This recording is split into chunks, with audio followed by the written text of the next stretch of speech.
조국 전 대표가 광복절 특사로 출소하자마자 지금 아주 대대적으로 활동을 하고 있죠. 그런데 민주당 의원들의 시선이 영 곱지만은 않다고 합니다. 특히 이재명 대통령의 지지율이 대폭 떨어진 게 꼭 나 때문이냐 이렇게 말하는 조 전 대표의 태도 때문입니다. 대통령 사면이 결정된 이후에 대통령 지지율이 조금 하락하는 형국인데 이번에 지지율 떨어진 게 저의 사면도 영향이 있었겠죠. 한 n분의 1 정도의 영향이라고 저는 보입니다. 그 외에 여러 가지 다른 사건이 있지 않았습니까?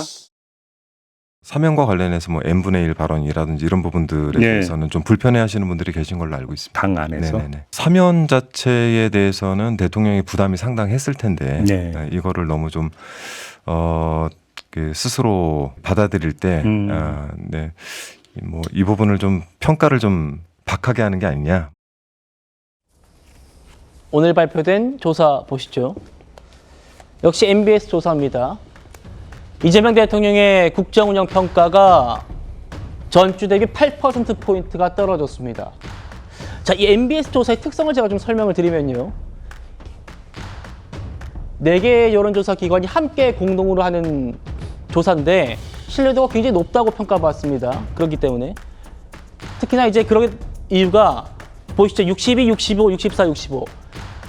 이 평가가 이 급락이 극심하지 않다, 보수적이다라는 얘기가 나오는 평가를 받는 조사인데 이 조사에서 62, 65, 64, 65 이렇게 평양이 가다가 갑자기 지금 8%포인트나 떨어집니다. 물론 지지율 하락의 원인은 복합적인 이유가 있겠습니다만 이 기관에서는 광복절 특별 사면만 따로 조사를 한 번 더 했습니다. 보시죠. 광복절 특별 사면 적절했느냐? 했다란 답은 38%에 그치고 적절하지 않았다는 답이 54%에 달했습니다. 홍익표 대표님. 그런데도 나는 지지율 하락이 n분의 1이야 뭐 이렇게 지금 조국 대표가 얘기를 하고 다니니까 한준호 최고위원이 뭐 총대를 맨 것 같아요. 라디오 나와서 저렇게 말할 정도면은 민주당 내부에서 좀 뭔가 좀 불만이 많나 보죠? 글쎄요, 뭐 그거는 개인적인 문제이기 때문에 집단적으로 뭐 이 문제에 대해서 논의하고 있는 그런 상황은 아니라고 보입니다.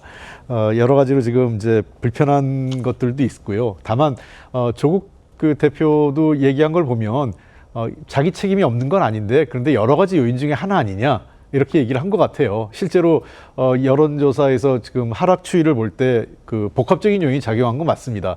8.15 사면을 포함해서 이춘석 의원의 이제 차명 계좌 관련 건, 그리고 특히 대주주 양도 기준과 관련된 여당 내의 약간 정책적 혼선, 이런 세 가지 등이 맞물리면서 전체적으로 하락 추세를 보인 것 같고요. 네. 그런 측면에서 뭐 8.15 특별 사면 때문에 많은 아니다 이렇게 얘기를 하면서 그게 n분의 1로 얘기를 한 것 같습니다. 어쨌든 그러나 다만 당내에서는 이런 얘기는 있겠죠.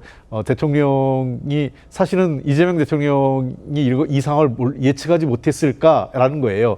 예측을 하고 어느 정도는 대통령 지지율이나 국정 지지율이나 민주당 지지율에 부정적인 영향을 미칠 수도 있지만 그럼에도 불구하고 사면이라는 대통령의 헌법적 권한을 활용해서 결단을 내린 거기 때문에 그런 부분에 대해서는 조금 더 이 조국혁신당에서 조금 그런 부분을 좀 헤아렸으면 어땠을까 하는 아쉬움을 아마 한준호 대표가 얘기한 것 같습니다. 예.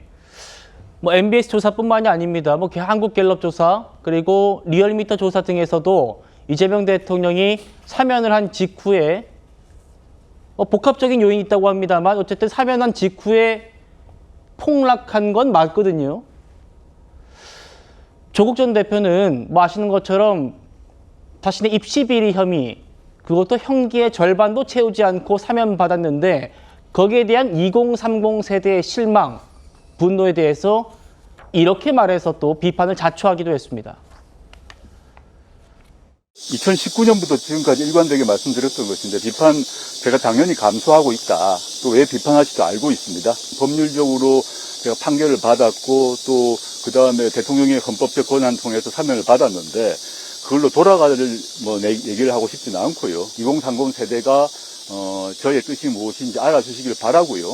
한 번에 제가 뭐 몇 번의 사과를 한다고 2030이 마음을 열겠습니까? 제가 해야 될 역할이 뭔지를 해 나가다 보면 어느 순간 또 달라지지 않을까 생각하고 있습니다. 급하게 서두르지 않을 것입니다. 좀 적절치 않았다. 그런 생각이 들어요. 용서를 할지는 2030 세대가 판단할 일이지 조국 전 대표가 지뢰 마음 바뀌겠어? 이렇게 얘기하시는 문제는 아닌 것 같아요. 예. 정치인은 필요하면 10번, 20번도 사과하고 마음을 풀고 민심을 돌리기 위해서 노력해야죠. 하락 폭이 한 10%죠? 두 줄을 합치면 10%가 넘었죠. 예. 그러면 심각하게 봐야죠. 국정 운영에 있어서 상당히 짐이 된 건 사실이니까 집권 여당에 대한 예. 좀 배려도 아하. 좀 하셨으면 좋겠다.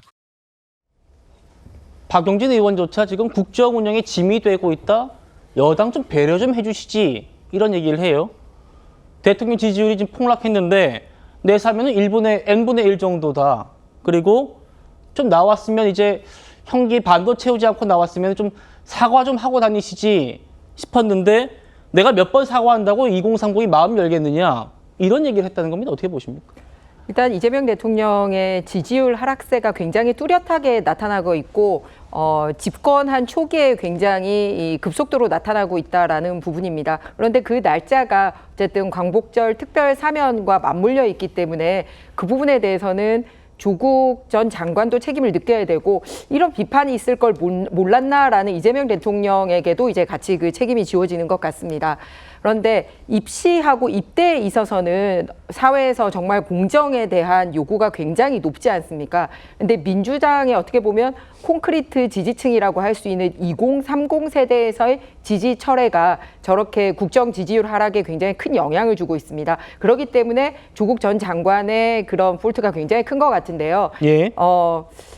여러 건이 있지 않았습니까? 위조도 있고 조작하고 또 온 가족이 나서서 하고 그러면서 가족들은 다 누리고 그런데 가족 구성원 누구도 진심으로 이렇게 사과하는 모습이 없습니다. 우리가 흔히 일본의 역사적 문제에 대해서 비판을 할 때 일본이 어줍지 않은 사과를 하지 않습니까? 그러니까 왜 한국은 왜 매번 사과를 요구해? 일본이 이런 얘기를 해서 사실 우리나라 사람들이 마음의 상처를 더 입었는데 제대로 된 사과도 하지 않았을 뿐더러 이렇게 때가 되면 말을 바꾸는 일본의 태도를 보면서 우리나라 사람들이 굉장히 실망을 하잖아요. 저 나라 선진국 맞나? 이거하고 똑같습니다. 2030 세대에게 그 사건이 터졌을 때도 진정으로 사과하는 모습이 없었고 이번에 사면을 받고 나와서도 내가 정말 크게 사회적 가치를 훼손한 것 같다. 앞으로 정치인으로 살면서 다시는 나 같은 사람, 나 같은 잘못을 저지르는 사람이 없도록 하겠다. 이런 얘기를 해도 사실 용서해 줄까 말까입니다. 그런데 2030 세대는